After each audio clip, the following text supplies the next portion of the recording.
여기 몹시도 길고 무척이나 오랜 시간 동안 가슴속에 비밀을 품어온 사람들이 있습니다. 살인, 강도, 납치, 강간, 과실치사. 강도치사요. 세상이 부른 이들의 이름은 살인자였습니다. 그러니까 왜 하필 나일까 생각을 안 해볼 수가 없죠. 91년도 제 삶이 그날로 다시 돌아갈 수 있다면, 만약 어떤 비극도 벌어지기 전 그 과거로 돌아간다면 이들의 운명은 달라질 수 있을까? 유난히 추웠던 그의 겨울.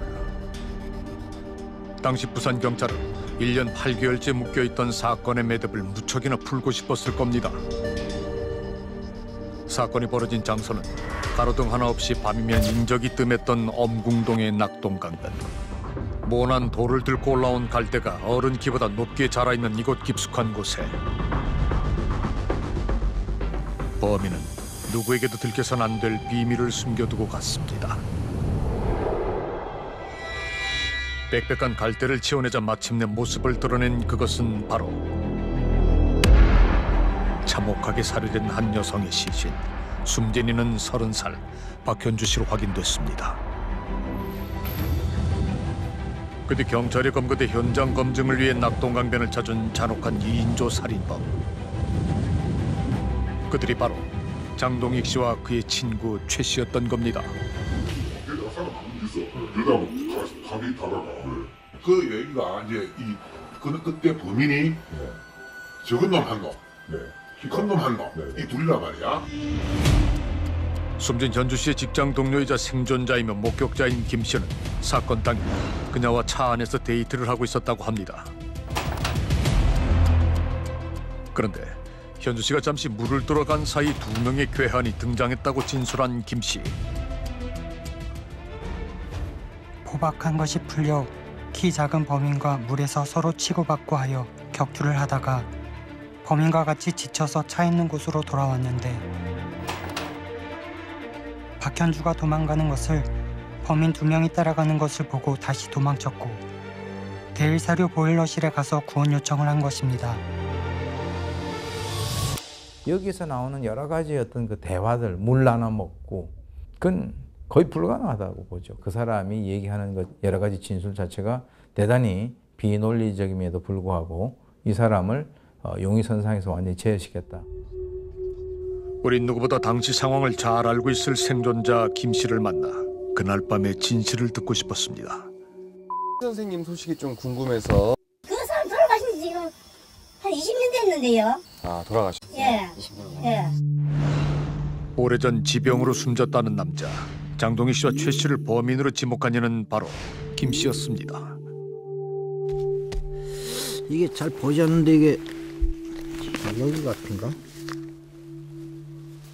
이게 재판 수사기를 낀 것 같아요. 종이가 뒤집힌 것 같은데? 사건 당시 시각장애로 가까운 거리의 사물조차 알아보지 못했다는 장동익 씨. 카메라 앞에 있는 게 부담스럽지 않으세요? 하긴 않습니다. 카메라 제 눈에 보이지도 않습니다. 뭐가 있는지도 보이도 않아. 그는 가로등 하나 없었던 낙동강변에서 김 씨를 결박하고 몸싸움을 한 뒤 현주 씨를 살해한 혐의로 실형을 선고받았습니다. 초범이로 해가지고 뭐 무기를 선고한다 이런 소리를 들은 것 같습니다. 어느 사동의 계단으로 데리고 가더라고요. 계단에 가서 앉히더만 전기바르깡으로 막 머리를 밀더라고요. 머리 밀면서 그 사람이 징역 얼마나 받았어요 하고 묻는데 그만 눈물이 줄줄 흐르더라고요. 대답을 못하고. 날짜가 없다는 거 막연하면 긴 터널을 그냥 막 하염없이 걸어간달까 동굴 속을. 희망도 미래도 없는 야속한 세월이었다고 합니다. 살인을 하셨어요? 아, 저는 생전 구경도 못 해봤습니다. 내가 그래서 사별기형이라고. 사람을 죽이셨나요? 아니요. 아니요, 전혀. 살인을 하셨어요? 아니요.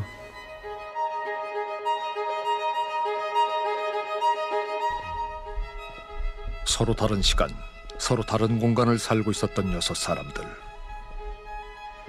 세상이 부른 이들의 이름은 살인자였습니다. 그런데 재판을 받으셨거나 처벌을 받으셨나요?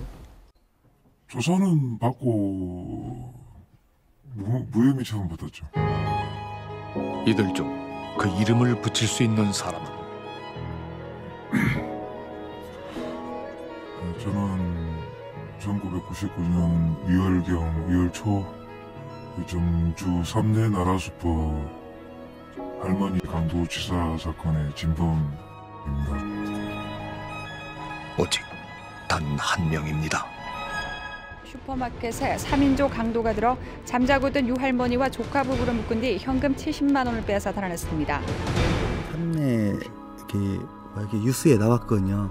나와갖고 나도 뉴스를 잠깐 보다가 잠깐 보고 이제 말았죠. 잠깐 보고 말았는데 차가운 느낌이 딱 가니까 아 칼이구나 나는 죽는구나 그렇게 느끼는 거잖아요. 통장, 애들 반지, 돈 어딨냐 그런 거 어딨느냐고 물었죠.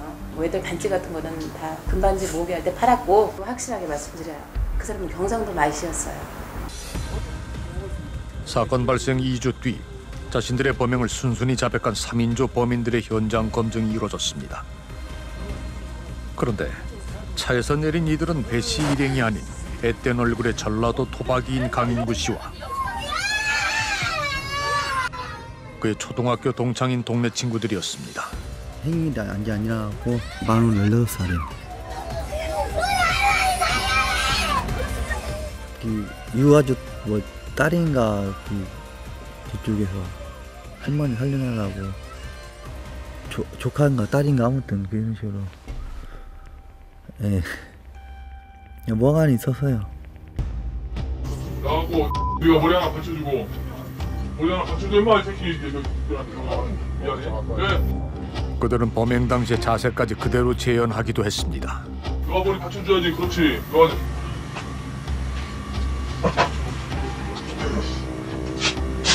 이렇게 있어 임마 이렇게. 그래 이게 맞냐 그렇게. 되게 범인이 남긴 과학적 단서가 없는 상황에서 강 씨가 자필로 적은 자술서가 결정적이었습니다. 그는 왜 자신이 하지도 않은 범행에 대해 자백을 해야 했던 걸까? 우린 강 씨가 수감 중이던 2002년 어렵게 그를 만난 적이 있습니다. 자기 손으로 쓰는 거 있잖아. 맨 처음에서. 그거는 어떻게 썼어? 컴퓨터로 하고 우리가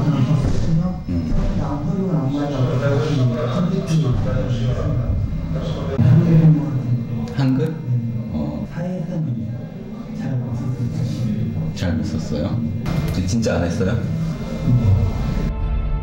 연행될 무렵 지적장애 5급으로 이미 장애인 등록증을 발급받은 상황이었던 강인구 씨는 당시 한글을 쓰는 것 자체가 서툰 상황이었습니다. 이거 보고 쓰라고 이거 쓰는 대로 쓰라고 베껴 쓰라고? 예 베껴 쓰라고요. 그거 누가 준 거예요? 이 담당 형사가요. 돌이켜보면 현장 검증을 할 때도 어찌할 바 모르는 강인구 씨 일행에게 지침을 주고 행동을 유도한 것은 다름 아닌 형사들이었습니다.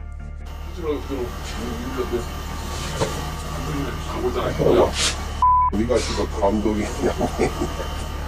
나는 탤런트 여자는 신입니다. 네가 혼자로 해봐 임마 자연스럽게. 네가 자연스럽게 해봐. 네가 했던 대로 그대로. 탤런트들이야 틀렸구만. 나가 빨리 나가. 그래서 스톱 수도. 시킨다면 해서 어떻게 부르니까 이 집도 뭐 자주 처음 가본 거예요. 그 전에는 나라수표 가본 적 없어요? 네 없어요. 현장 검증 보실 때 무슨 생각 드셨어요? 우리가 받아야 되는 건데 자들이 받고 있더라. 한가한 거죠. 사실 20년 전 두 사람의 어긋난 운명을 바로잡을 기회는 있었습니다. 배 씨가 뒤늦게 자신의 혐의를 검사에게 자백했던 겁니다. 그런데 처음에 이제 인정은 다 했죠. 근데 이제 자꾸 니들은 이 사건은 아니다고 그런 식으로 자꾸 나중에는 잘 모르겠습니다 그랬던 거죠. 맨 마지막에 나갈 때 검사가 하면서 부르면서 깜빡 생활만 해야 깜빡 생활을 하는 건 아니니까 그런 식으로 얘기를 하죠. 곰곰이 생각해보면은 자기들이 잘못한 거를 뒤집기가 힘들었겠죠. 어쩔 수 없이 너희들은 뭐 풀어준다 이런 느낌이랄까. 우리도 처음에 부인을 했죠. 처음부터 우리가 헛당 많이 부인을 하다가 이제 맞기 싫어갖고 이제 기회를 시인했죠. 어쩌면 손에 맞다가 이제 저녁에는 이제 경찰복 있잖아요. 그 당시엔 기울로 받았죠. 살인 혐의로 옥살이를 했지만 살인을 저지르지는 않았던 또 다른 인물들도 사정은 같았습니다. 무지무지하게 두들겨 팼지. 무지무지하게 패서 똥이 나오도록. 신문지를 접어가지고 손목에 감고 수갑을 채우더라고요. 그래 앉으라서 앉았죠. 앉은 상태에서 무릎을 감싸려서 감싸니까 쇠파이프를 꼽아가지고 쇠파이프를 잡고 딱 드니까 제 머리가 밑으로 가고 사람이 거꾸로 되더라고요. 그 상태에서 얼굴에다 수건을 가려놓고 물을 졸졸졸 부니까 내가 살아야 진실을 밝히는 거 아니겠나. 불러준 대로 쓰게 됐습니다. 그때 어린 마음으로는 최악의 최선을 선택한 거죠. 내가 왜 잡혀갔는가 하면은 1972년 여름 춘천시 주택가 논둑에서 한 소녀가 숨진 채 발견됩니다. 반항의 흔적이 현장에 그대로 남아있었던 가슴 아픈 죽음이었습니다. 1972년도면 저희 아버지가 39살 되시는 해고요. 제가 9살이었으니까요. 그날 이후로 16년이 지난 후에 아버지를 볼 수 있었으니까요. 제가 그러니까 아버지 징역 사는데 제가 아주 1등 공신이 된 겁니다. 그 무렵 친구들과 연필 따먹기를 해 새연필 2자루를 갖고 있었다는 정 씨의 아들 재호 씨.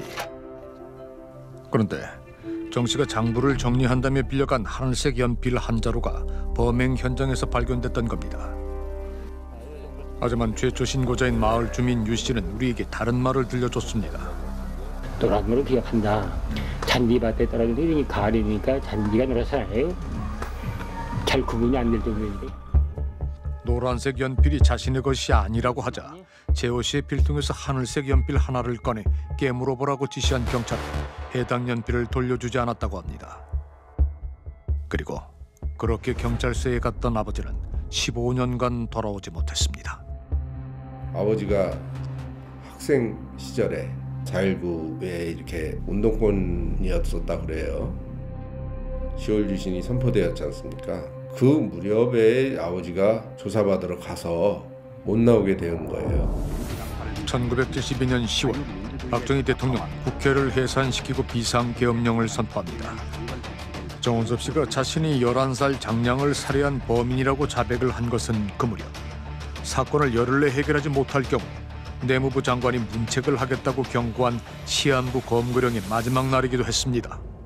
고문 없는 세상에서 살고 싶다.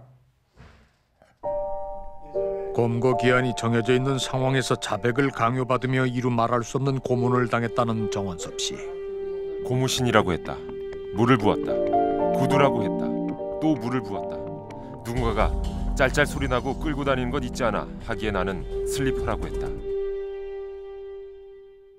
왜 나한테 이런 고통이 왔을까? 그런데 2008년 구속됐던 최재성 씨와 조경진 씨 사정은 앞서 본 이들과 조금 다릅니다.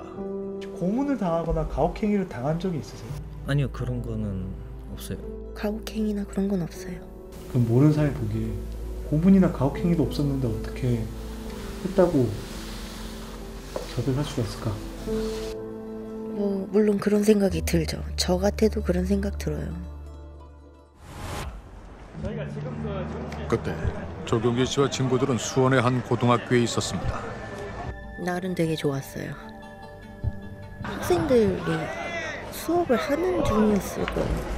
기분 탓일 수도 있는데 쳐다보는 학생들도 있었고.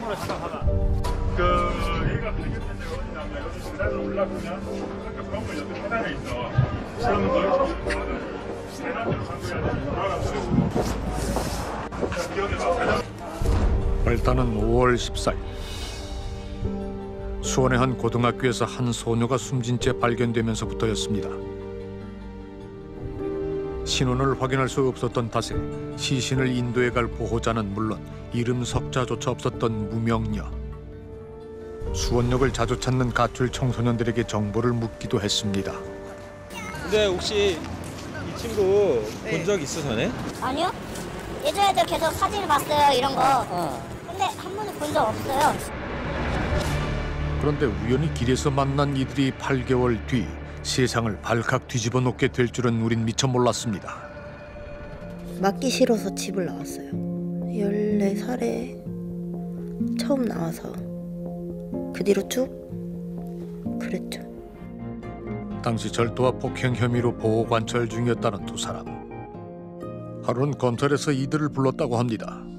방 사람들이 얘기하는 게 그거는 추가권이다. 너 못 따른 거 잘못한 거 있냐 밖에서. 그래갖고 일단 그런 게 있을 리가 없는데 뭐지 하면서 일단 갔어요. 여기 왜 왔는지 알아? 라고 하는 거예요. 모른다고 했어요. 거기서 사람이 한 명 죽었다. 그러니까 저는 모른다고 했죠. 양아치처럼은 살았어도 사람까지는 안 죽인다고. 수원역 거기에다 전화 한 번만 해서 확인 안 되냐 그랬더니 CCTV 자료가 기간 이상 되면은 자동으로 삭제된다고. 그래서 아무것도 입증을 할 수가 없는 거예요. 내가 했는데 기억 못 하는 건가? 왜 사람이 좀 큰 충격이나 이런 걸 받으면 기억을 자기 보호를 위해서 지운다 그러잖아요. 나는 처음 사람을 죽여봐서 까먹었구나. 충격 때문에. 네가 뭐 이렇게 때렸다더라. 다 했다고 하는데 왜 너만 안 했다고 하냐. 아니 애들이 다 자백을 했고 너도 있었다 그러는데 너 혼자 여기서 안 그랬다 그러면 너 혼자 가중처벌 받는다 이런 식으로 계속 얘기를 해서 그리고 나중에 알고 보니까는 제가 첫 조사였더라고요. 한때 이들 중 몇몇은 자백을 번복하기도 했습니다.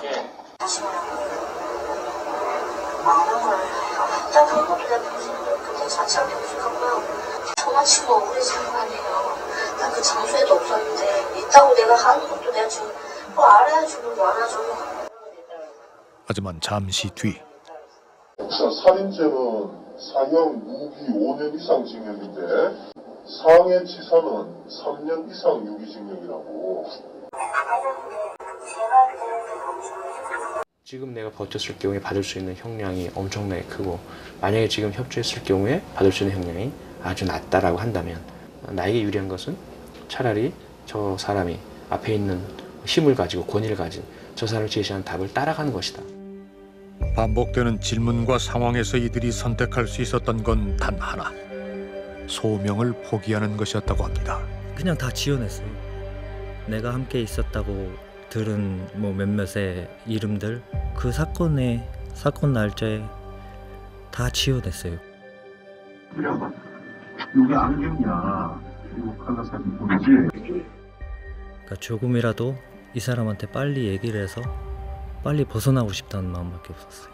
안 믿어주는 거 같은데 어차피 들어갈 바엔 조금만 살고 나오자. 내가 곧 사진을 보여줄 테니까 기억을 되살려 볼래요? 학교 정문 사진, 그 죽은 애 사진 없는 거. 정문 이렇게 생겼죠. 아무런 도움이 없다. 부모님의 학대로 가출을 했던 10대 청소년. 가족의 도움을 받지 못하고 변호사조차 곁에 없었던 이들의 억울한 사연에 귀를 기울인 사람은 없었다고 합니다. 이런 상황까지 올 거면 그때는 그랬죠. 왜 태어났나.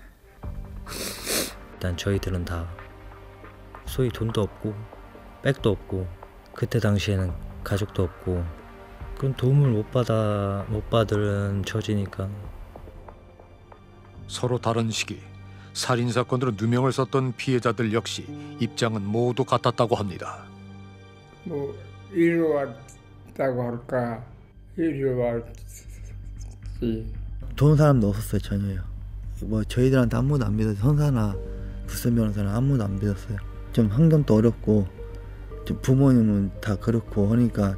제가 가진 게 돈 좀 있었더라면 집안에 뭐 정친이라도 하나 있었으면 나를 이렇게 짐승 취급했겠나. 유전무죄라고 뭐 한 사람이 외쳤지만은 어디 재수가 판사 검사를 돈으로 살 수가 있는 거야.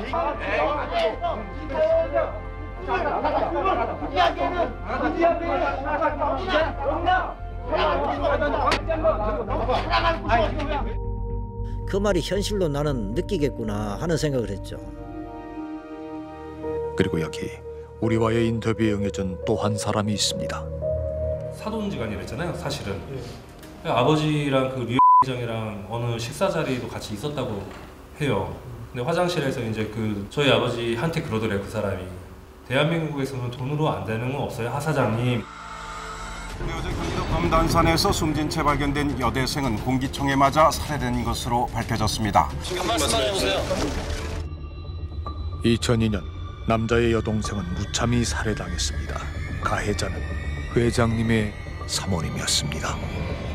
생각지도 못한 일로 딸을 잃었기 때문에 그 상심은 정말 이루 말할 수 없었고, 어머니께서는 또 그 자식을 잃은 그 마음으로 또 몇 년 전에 또 상심사로 또 돌아가셨고, 지난 2016년 14년 만에 동생의 사망 신고를 한 어머니는 한 달 뒤 동생 곁으로 떠났습니다. 강력범죄 피해자로서 자살 시도뿐만 아니라 정말 힘든 시간을 가지셨어요. 대대적인 수사 끝에 여대생을 잔혹하게 살해한 일당과 그들에게 살인을 청부한 여성이 사건 발생 1년 만에 검거됩니다. 판사 사위인 김 씨가 지혜 씨와 바람을 피는 것 같다며 현직 경찰까지 동원해 두 사람을 2년간 미행해 온 것으로 밝혀진 청부 살인의 배후. 핵불 집안에 태어나서 사위로 삼아놨더니 백원방송놈이라고. 둘이 만나는 그 사진만 찍어주면은 생활비는 그때 한 3억 정도. 현장 잡으면은 3억은 이 정도 돈을 주겠다니까. 경찰 조사를 받을 때부터 남다른 조사 태도로 형사들을 곤혹스럽게 했다는 사모님. 가만 안 둘 테니 각오하세요. 내 남편이 부산에서는 대단한 사람인데 출소하고 나면 가만 안 둘 겁니다. 수감된 이후에도 그녀의 자세는 달라지지 않았습니다. 인간적으로 동등하게 보이지 않아요. 제발 술집에 다니는 애들은 제 방에 넣지 말아주세요. 청소나 빨래를 대신해달라는 요청도 했다는 사모님. 충격적인 일은 이뿐만이 아닙니다. 너무 어이없게도 수감되어 있지 않고 2002년도에 그 동생의 시신을 직접 봤을 때만큼이나 더 진짜 분노하고 너무 힘들었던 기억이 납니다. 혼자서 쓰레기를 버리고 옷장을 열어보며 불편함 없이 병실 곳곳을 누비는 사모님. 하지만 의사가 병실을 방문하자 그녀는 돌연 간병인의 부축을 받으며 간신히 걸음을 옮깁니다. 식사는 어떻게 괜찮게 하세요? 못해요. 지금 계속 침대에만 누워 계셨던 거세요? 보호자 도우시는 몸을 일어나지도 못해요. 실제로 그녀의 주치의는 사모님이 유방암과 파킨슨 증후군을 비롯한 12가지에 달하는 질병에 시달리고 있어 수감 생활을 하기가 불가능하다는 판단을 내리기도 했습니다. 더욱 이해하기 힘든 점은 건강상의 이유로 38번이나 입원과 퇴원을 반복했던 사모님이 마치 일반인처럼 외출을 하기도 했다는 사실입니다. 일이 있다며 포항에 간 기록도 있습니다. 뒤늦게 허위 진단서 발급이 드러나 A 교수는 벌금형이 확정됐습니다. 정작 학교에선 아무 징계 없이 재직하고 있던 겁니다. 유전무죄, 무전유죄라는 말이 아직도 그렇게 통하는 세상이라는 게 이해가 가지 않습니다. 여기 산내 날라스포 저희가 3명 중에서도 더 폭발했죠. 왜냐면 아버님이 교도소 안에서 돌아가셨거든요. 교통사고로. 부모님은 돌아가시면 3일 동안 이렇게 보내준 곳이 있다고 들었거든요. 근데 기억이 없다고. 장례식 못 갔어요? 못 갔죠. 안 보내주니까. 역사 속 사법정의가 무너졌던 순간들을 우리는 목격해왔습니다. 그리고 지금 우리의 신뢰는 어디쯤에 와 있는 걸까?